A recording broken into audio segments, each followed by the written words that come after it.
tiga penggagas dasar negara Indonesia, yakni Dr. Supomo, Mohyamin, dan Insinyur Soekarno.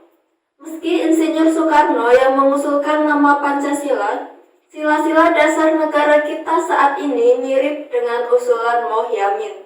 Lantas, mengapa hanya Soekarno yang menjadi bapak Pancasila? Bagaimana dengan Mohyamin? Sidang pertama PPU-PKI digelar pada 29 Mei sampai 1 Juni 1945. 29 Mei, Muhammad Yamin mengemukakan 5 dasar negara yaitu peri kebangsaan, peri kemanusiaan, peri ketuhanan, peri kerakyatan, dan kesejahteraan rakyat. Sedangkan dalam bentuk tertulis diusulkan pertama, ketuhanan yang Maha Esa, 2, kebangsaan persatuan Indonesia, 3. Rasa kemanusiaan yang adil dan beradab. 4. Kerakyatan yang dipimpin oleh hikmat kebijaksanaan dalam permusyawaratan perwakilan.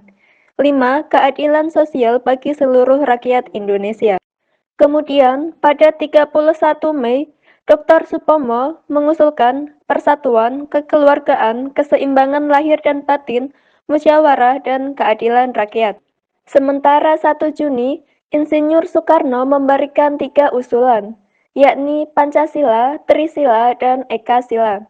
Rumusan Ekasila yang diusulkan berbunyi gotong royong.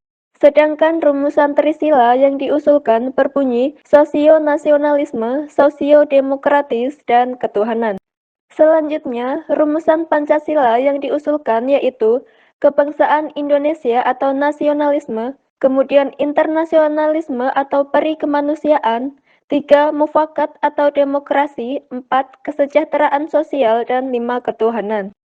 Terkait ini, dosen Pancasila FH Undip, Dr. Ani Purwanti, SH MHum menjelaskan, pada 1 Juni 1945 saat Insinyur Soekarno menyampaikan gagasan-gagasannya yang diberi nama Pancasila, Presiden pertama Indonesia tersebut bisa merumuskan dan menyampaikan dalam sebuah pidato yang jelas sekali menyebutkan bahwa nanti dasar negara kita adalah Pancasila. Pertanyaan itu terkait dengan sidang BPUPK yang diselenggarakan memang untuk merumuskan kalau Indonesia merdeka dasar negaranya apa gitu ya.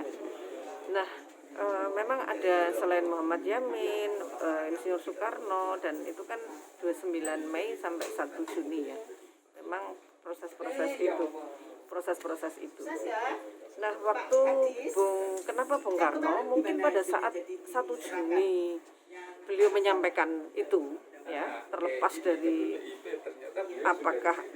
apakah itu Muhammad Yamin dan sebagainya ya, tapi beliau bisa merumuskan, menyampaikan dalam sebuah pidato begitu ya, yang jelas sekali di situ menyebutkan bahwa nanti dasar negara Indonesia adalah Pancasila. Kan di situ ada hal yang menjadi kontroversial sekarang ini. Dalam pidatonya dikatakan Pancasila adalah ini gitu ya, yang itu adalah dari Indonesia. Saya tidak menciptakan, tapi saya menggali itu tadi ya. Saya hanya ambil yang ada di Indonesia. Kalau kalian tidak bisa memahami Pancasila yang artinya 5, pahamilah Trisila gitu ya. Kalau Trisila juga tidak bisa pahamilah Ekasila, yaitu gotong royong.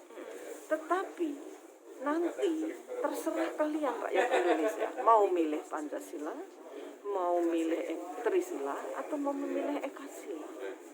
Sebenarnya maknanya itu sama, 5 itu, tapi agar lebih bisa dipahami sebenarnya. Jadi itu mungkin karena Insinyur Soekarno menyampaikannya dengan dasar alasan kronologis pengalaman gitu ya, yang luar biasa terhadap nilai-nilai yang menjadi Pancasila, maka beliaulah yang akhirnya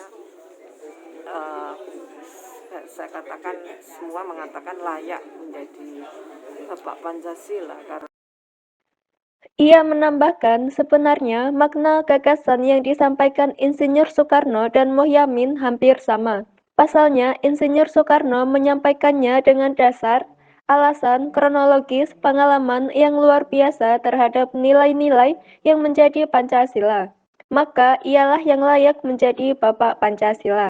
Lantas, mengapa gagasan yang dipakai bukan milik Soekarno atau Dr. Supomo, melainkan milik Muhyamin? Sebenarnya dari yang diusulkan oleh para pendiri bangsa waktu itu sebenarnya prinsipnya hampir sama, Mbak.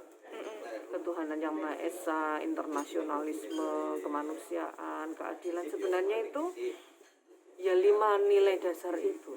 Hanya memang tadi saya menyampaikan juga pada tanggal 1 Juni masih usulan personal.